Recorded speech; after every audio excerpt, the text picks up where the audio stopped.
हमारे बीच में इसमें हमारे सबसे वरिष्ठ श्री धामी जी यहाँ मौजूद हैं। उनके सामने हम लोग बोले न बोले कम ही है, क्योंकि उनके साथ हम लोग काफ़ी दिन रहे हैं। लेकिन जहाँ तक देशभक्ति का सवाल है, आज आप स्कूलों में या छोटे बच्चों से जब बच्चा पैदा हो रहा है तो उन बच्चों को शुरू से ही देशभक्ति के गानों से इसकी शुरुआत होनी चाहिए। स्कूलों में आजकल जैसे हमारे छोटे छोटे स्कूल हैं यहाँ पर, जैसे हमारा स्कूल लगभग 1 से नर्सरी तक है पैरामाउंट है, तो इसमें ये लगा देगा जो बच्चे यहाँ आते हैं तो सीधा एडमिशन लेते हैं।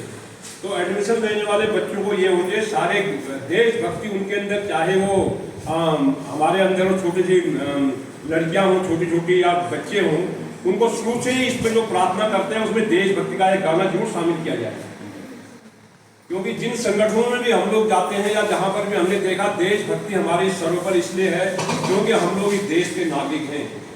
हमारे पास इंच भर जमीन नहीं है, जमीन इसलिए नहीं है क्योंकि आज हमारे पास देशभक्ति के बहुत से टुकड़े टुकड़े होने जा रहे हैं।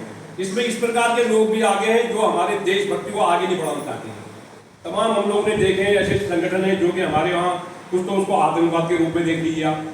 आज इसके खंडन अगर आप अच्छा काम कर रहे हैं, कल 2 आतंकवादी आके उसको उखाड़ के चले जाएंगे, कहेंगे कि भाई हमारा जो ये हो रहा है ये कौन कर रहा है।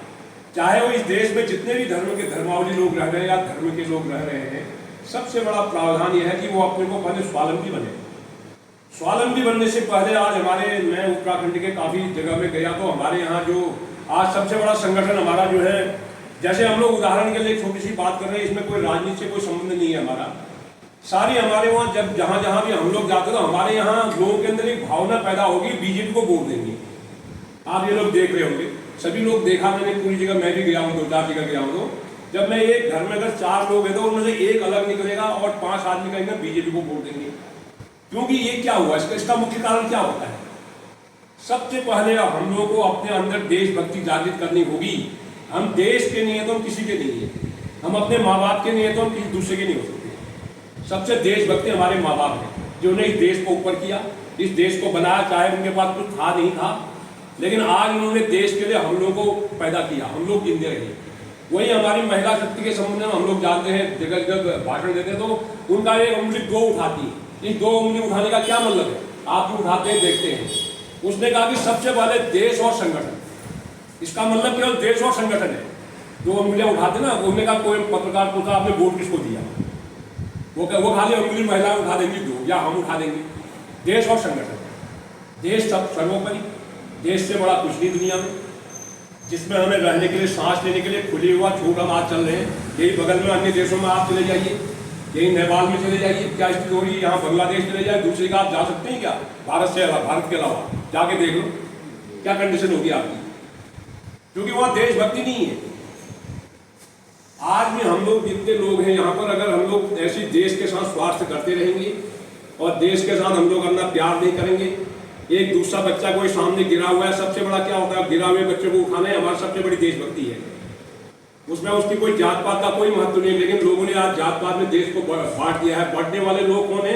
जिन्होंने इसको एक हमारे अंदर ही ऐसा संगठन एक तैयार है कि जो हम 10 आदमी तो एक होगा देश को बांटो, 10 आदमी में एक आदमी होगा 9 आदमी, उसमें 9 ही आदमी काम करेंगे, एक आदमी बांटने के लिए होगा।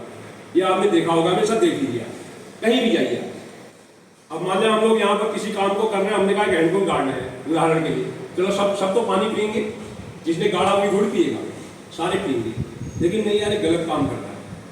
इससे देशभक्ति जागृत नहीं होती है। देशभक्ति जागृत तो आप सबके लिए, समाज के लिए लेकर के सारी काम एक साथ करेंगे और देशभक्ति भी जागृत होगी। और उसको हमें छोटे बच्चे से, जो बच्चा पैदा हो रहा है वो 2-3 साल से स्कूल में आता है, यहाँ से इसके लिए जैसे प्रार्थना करते हैं, पहले प्रार्थना वगैरह होती थी जो भी हमारे देश के वो हैं, लेकिन आज जो है उसको अगर हम आज बच्चे को नहीं पढ़ाएंगे देशभक्ति के पाठ, वो अपने माँ बाप को भूल जाएगा। विदेशी संस्कृति को लेकर के इंडिया में लोग आ रहे हैं, क्या देशभक्ति करेंगे हम लोग? सबसे पहले अपने बच्चों के अंदर, चाहे वो कितना बड़ा हो जाए, चाहे वो विदेश में नौकरी करे या कहीं करे, वो अलग बात है उसकी, लेकिन अपने देश की संस्कृति, अपने देश का संगठन और अपने देश के लिए उसको पूरे दिलो जान से काम करना चाहिए, चाहे वो कहीं भी रहे।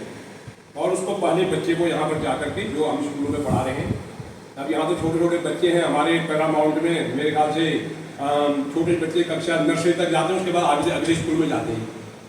तो ये बच्चों का सबसे जो 2-3 साल का उनका कार्यकाल देशभक्ति के लिए उनको शुरू से कर देंगे तो वो जागृत होगा।